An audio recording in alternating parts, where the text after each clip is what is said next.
What is up, YouTube world? It is a 6'7", 313-pound master and ruler of the world, Brutal Rob Hands.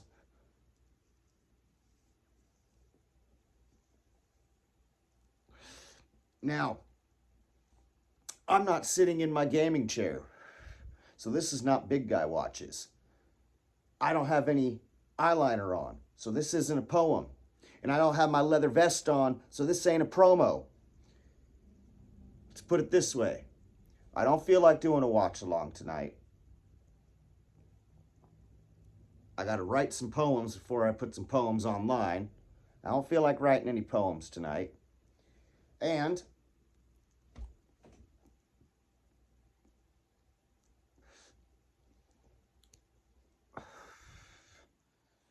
Stoner U's not for a couple weeks, and I don't know what I'm doing. And I've cut a few promos about Full Queer, so I kind of really don't have any promo material tonight. But I want to make a video. I'm going to feel guilty if I don't make a video. If I go straight to playing video games tonight and I make some food in my air fryer, I'm going to feel guilty about not making a video.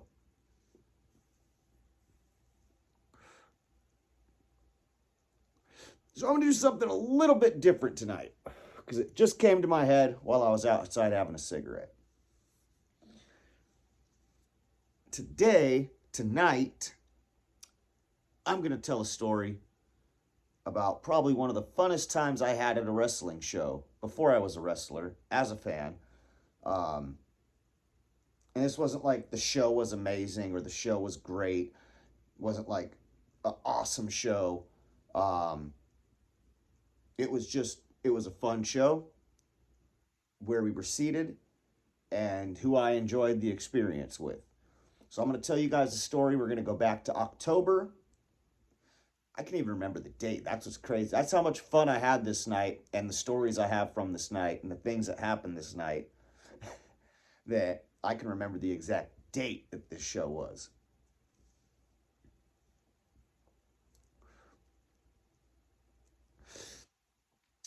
So we're going to go back to October 15th, 2005. I was a sophomore in high school at the time. And growing up where I did in Lake County, Sacramento's give or take a 2 hour, not a 2.5 hour drive, but it's not a 2 hour drive. You're probably looking at about 2 hours and 10 minutes, 2 hours and 15 minutes, especially if you were going to Arco, which is where we were going. So where I live in Lake County, being close to Sacramento, only being about not even 2.5 hours away, especially if you're going to Arco. Me and my mom made it a habit to anytime WWE came to Arco, me and my mom would go. So we've been to numerous shows there. We were at the 4th of July. It was the super taping. We were at the 4th of July super taping where Shawn Michaels turned on Hulk Hogan. And then when they did the SmackDown taping, they had the I was there live when they did the very distasteful Muhammad Hassan Undertaker angle. That was also the same night that Stevie Richards blasted JBL with the chair and split him open. And I remember we were sitting all the way at the very top of Arco. We were like in the top section. And when he took that chair shot and JBL landed on the ground, all the way from where we were, I could see the blood pooling on the mat. So that was one show I went to with my mom. We had been to a couple of house shows there. This wasn't me and my mom. This was me and one of my exes. We actually went to a pay-per-view there, which if I make this a regular thing where I tell stories, I might have to tell the story of that if I haven't already. I'll have to look through my videos and see if I told the story of the Bash 2009. Ugh. I think I might have, to be perfectly honest, but that wasn't a fun day. But I'm not here to talk about that 4th of July show. I'm not here to talk about the house shows. I'm not here to talk about the Bash 2009. I'm here to talk about Monday Night Raw, October 15th, 2005. So, I didn't even think I went to school that day. And if I did go to school that day, I think I left at like, I think my mom picked me up at like 10. I'm pretty sure I did go to school for a little bit that day, which made no sense. Absolutely no sense because by the time I was a sophomore,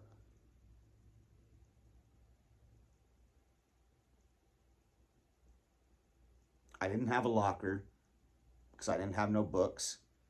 I didn't have a binder. I didn't have a backpack. I didn't even have a pen anymore.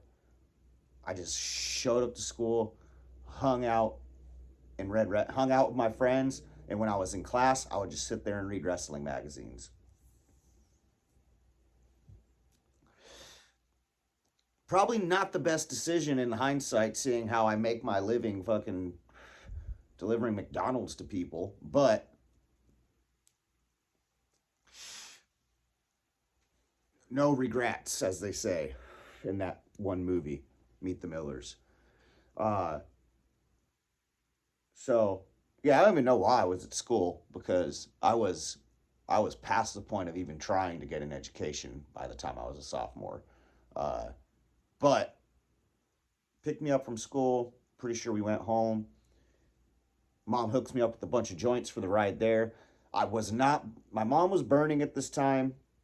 Super super kayfabe about it. She knew that I smoked. I think maybe like a year and a half earlier. I came out to her and told her, "Hey mom, I smoke. I smoke pot." And she just looked at me and she's like, "No shit, Sherlock." Like, you really think I believed every time I'd find stuff in your drawers, or I'd find stuff under your bed, or I'd find stuff in your closet? You really think I believed you every time you were saying you were just holding on to that for so and so? That was my excuse. Every time my mom would find a joint, a pipe, a bag of shake, rolling papers, a Pepsi can with the holes poked in the top with the burned out on the top.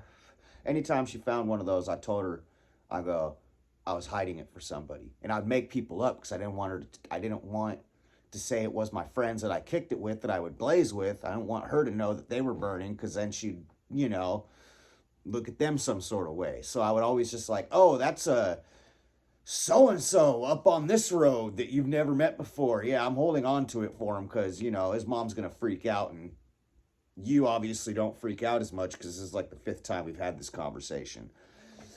I thought I was slick as a teenager. I was a freaking idiot, as we all are. Um, so I don't think my mom wasn't blazing with me at this time, but she knew I blazed and she let me blaze in her presence. She didn't care. It wouldn't be till like 4 or 5 months later till when me and my mom started burning with each other. Um, so hop in the car, we start heading out, smoke a joint, pull into KFC. This is how I remember. I remember all this stuff. Remember we pull into KFC, got like, and at the time they had these boneless, they were like boneless wings, but they were like big giant nuggets and barbecue sauce. Yeah, they were good. I forget exactly what they were called, but they were really good. I was a little fat fucker back then. Um,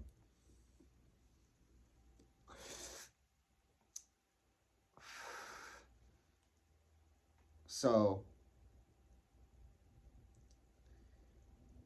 get stoned, get some food, get on Highway 20, start heading out towards the 5, continue to get stoned. Boom. Next thing you know, we're in Sacramento. We're ready for Monday Night Raw.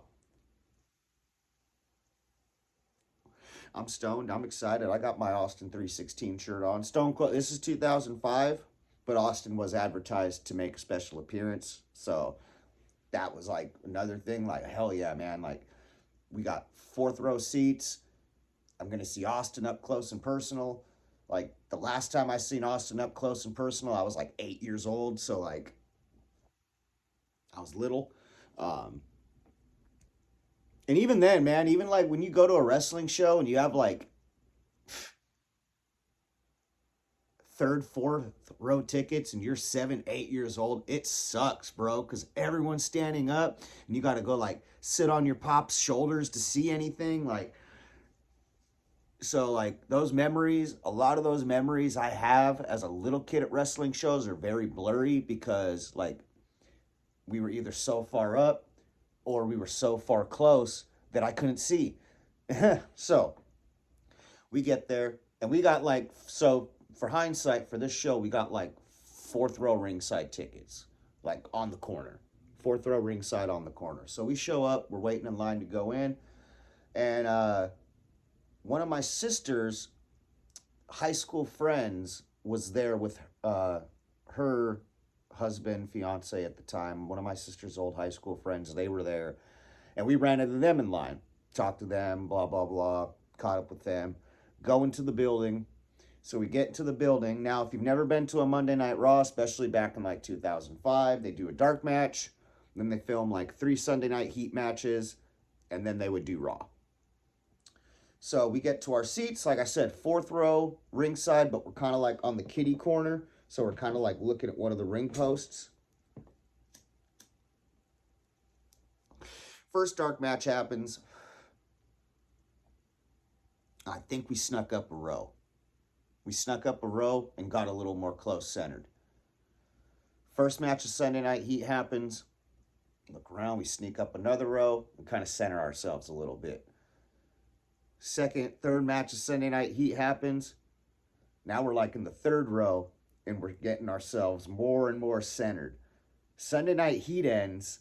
And now by this point, all the whole time, like, because the whole reason we were able to keep sneaking up and closer is because through the dark matches and Sunday Night Heat, people were still filling into their seats. So we kept sneaking up a little bit. And eventually, Sunday Night Heat's over. Monday Night Raw's about to start. All the seats behind us that we had been sneaking up for, they're all filled up. So we can't go backwards because all the seats around us are now filled up. All the seats to the side of us are filled up. And now we are at third row. We're standing, we're positioned third row from ringside on the hard camera side. This is right before Raw's about to start. And I notice there's 2 open seats directly in front of us, second row, hard camera ringside. I tap my mom on the shoulder, nudge her. Mom, go, let's get in these seats right here. She goes, are you sure? I go, yeah. She goes, we can't, you know, I go, we can't go out and go around. No, just hop over from where you are, pop right in these seats. She's like, kind of, go, let's do it. Raw's about to start, let's do it. She does it. We hop over. Boom. Monday Night Raw starts. Me and my mom are second row ringside, hard camera side. And guess who is directly in front of us? First row, hard camera side. First row ringside, hard camera side. Guess who is directly in front of us? My sister's high school friend and her fiance. So that was just funny. We ran into them in line. And then after sneaking up several rows during the dark matches and Heat, boom, oh, hey, what's up, guys? What's up? So, and we're here now, man. Now we're here. This is our spot for Raw. Show starts. So we're like 13 minutes into this video, so I'll just go a quick rundown on the things I remember the most from that show. HBK and Carlito had a really, really, really good match that night. It was like those, it was the 10 o'clock hour match. So it was like in the 10 o'clock hour of Raw, they let them go out and like have a 15-minute match. And if you go, you used to be able to look up on WWE.com and look up event pictures from that show, and they'd show you the stills from that show. And there's a picture of HBK giving Carlito a super kick, and you see my big, bald, fat head right there watching. So I remember that. They had a really good match. I remember they had the women's match that night, and I remember my mom, because this is back like 2005, so like obviously it was only like a 2-3 minute match. And I remember my mom like, man, I really wish the girls would have, you know, like she was utterly entertained. She's like, man, I really wish the girls would have came out there and like wrestled longer because she was entertained by it. Um, Austin came out. Pretty sure he had an interaction with some member of the redacted family. You know who I'm talking about. And then gave them a stunner, beer everywhere, all that fun stuff. Stone Cold stuff. Um, there's a big battle royal for the end of the night. Um, and then I remember the dark match main, which was really, really fun because it was Kurt Angle versus John Cena when Cena was, this is 2005, so Cena's the champion. Kurt Angle is obviously supposed to be the heel. I'm 15 years old. So what's my job at 15 years old and a WWE fan? Mine and everybody my age or above, we all dislike Cena. We're all anti Cena.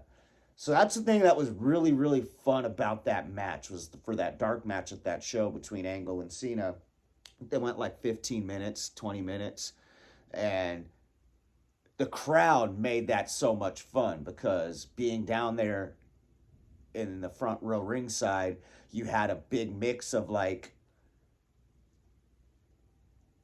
15-year-olds and older people, and then the kids and the families. And the whole time, I mean, this wasn't me. Like, we weren't being, this was all fun and cheering back and forth, at least on my end, from what I remember.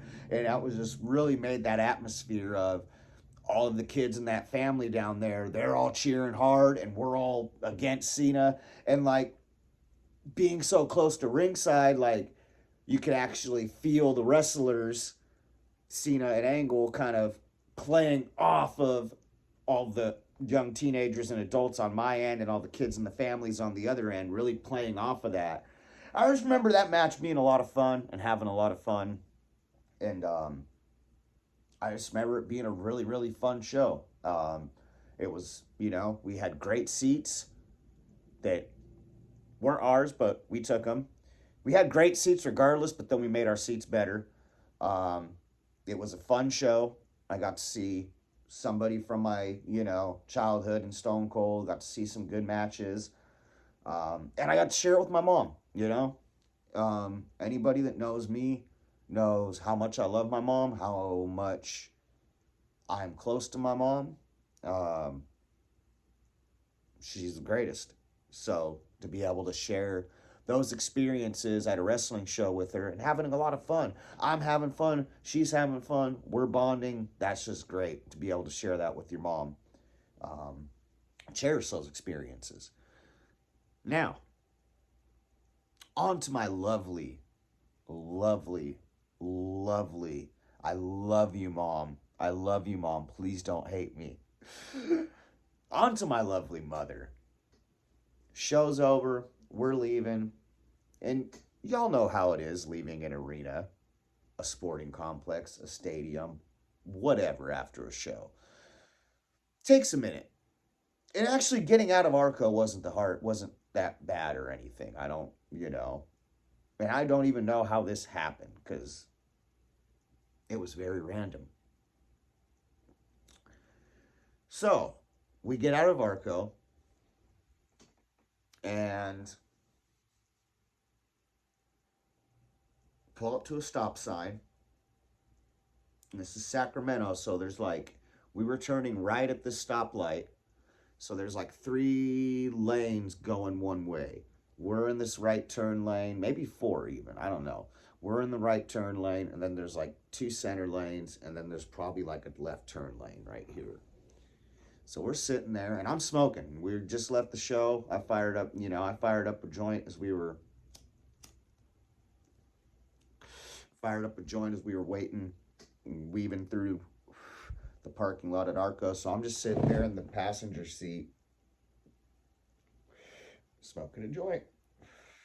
Then we hear honking, and it's coming from all the way over by the left turn lane. Some random lady in the car, she starts hollering and yelling at my mom from across 4 lanes of traffic. My mom yells back, and I swear to God, I thought my mom was about to hop out of her car and run across 4 lanes of traffic and start beating the crap out of this chick. Like, I'm just sitting, like, the way my mom's yelling and freaking out at this lady, I'm just sitting back in the seat like this. I'm sitting like, she's got to go run. She's got to go run across 4 lanes of traffic and beat this chick up. Oh man, I don't know what I'm gonna. I don't want to try to stop. I don't want to try to stop her. I don't want to try to stop her. Oh damn, my mom is mad. I know I do not want to try. Like literally, my mom was so mad and yelling and giving this chick the riot act for trying to give her the riot act for some reason. I'm sitting there scared, like, oh shit, mom, don't run, mom, don't run across 4 lanes of traffic and pull this lady out of her car. Come on, mom. And for all my friends out there, now you know where I get it from. She'll deny that. She'll deny that. Or she'll say it's a mix of both me, her, and my dad. And I say, no. I go, my temper, my stubbornness, my immediate reaction when I'm faced with the problem is to throw my hands in the air and get frustrated and get angry and not accept any advice or not accept any help and just blah, blah, blah, blah. That's my dad. My temper, my anger, my getting frustrated over little things, my throwing my hands in the air when facing a problem, and just burgering. That's my dad.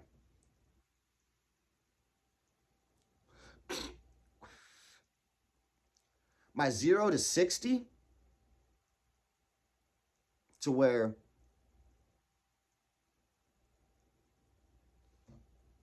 I'm like this, chill, whatever,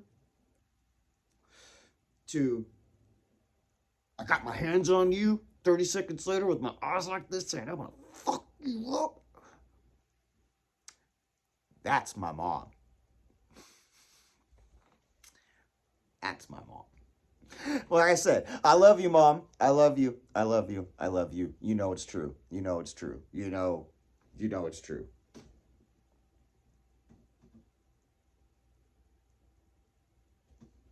Temper, anger, frustration, stubbornness from my dad. I don't give a fuck if you piss me off. I'm going to snatch you up and do something about it. And 0 to 60 seconds, that's from you, mom. And me and you both know it because I took care of your mom. Anyways, so after my mom did not run across 4 lanes of traffic and beat the crap out of this lady, pretty sure we went over to like Applebee's and had some eating good in the neighborhood. And somehow, after we ended up at Applebee's and everything, I don't know how we did this, but we ended up on the 80 side of Sac, not the 5 side. We ended up like kind of more towards 80. And we just decided, my mom decided, she goes, you know what? Instead of taking the shorter way home, since we're already here on the 80, let's just take the 80 and go down through Napa. So that meant we got home at like 2, 3 in the morning. And that's right, I didn't have to go to school the next day. So that was just a little fun experience. I wanted to do something a little different tonight, man. You know, I'm always doing promos or putting my old matches up or putting my current matches up or rewatching my old matches or doing a poem. I'm always doing something. And tonight was just like, I didn't feel it, man. I'm like, and I didn't want to force it. I didn't want to force a watch along. I didn't want to force a promo. I didn't want to force a poem, especially when it comes to promos and poems, man. You try to force those, like, you can tell when you're trying to force something like that. And this is fun, man. It took 25 minutes out of my day, told you guys a little story. I had fun telling this story. I got a nice little, got a nice little buzz right now. So I'm all set to play some video games and eat some cheat day food, man. And I got myself a video uploaded. So, and the quality was a little better. So, you're not watching my phone on a screen, watching another screen. You're just watching me talking to you. Whatever, man.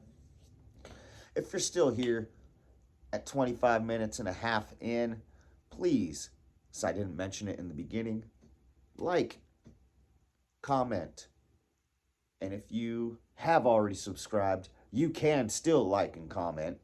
And if you haven't, please subscribe. This has been Brutal Rob Hands, the 6'7", 313-pound master and ruler of the world. I hope you enjoyed this story of me and my mom, who I love dearly, enjoying ourselves at a wrestling show. My mom almost beating some lady up in the middle of traffic in Sacramento. And a little bit of a backstory into how much of a little fuck I was as a teenager. Anyways, this has been Brutal Rob Hands, Hood Slam. Friday night, Continental Club, Oakland, California. I'll be there, and I will hope to see you there, and I will see each and last one of you in my next video.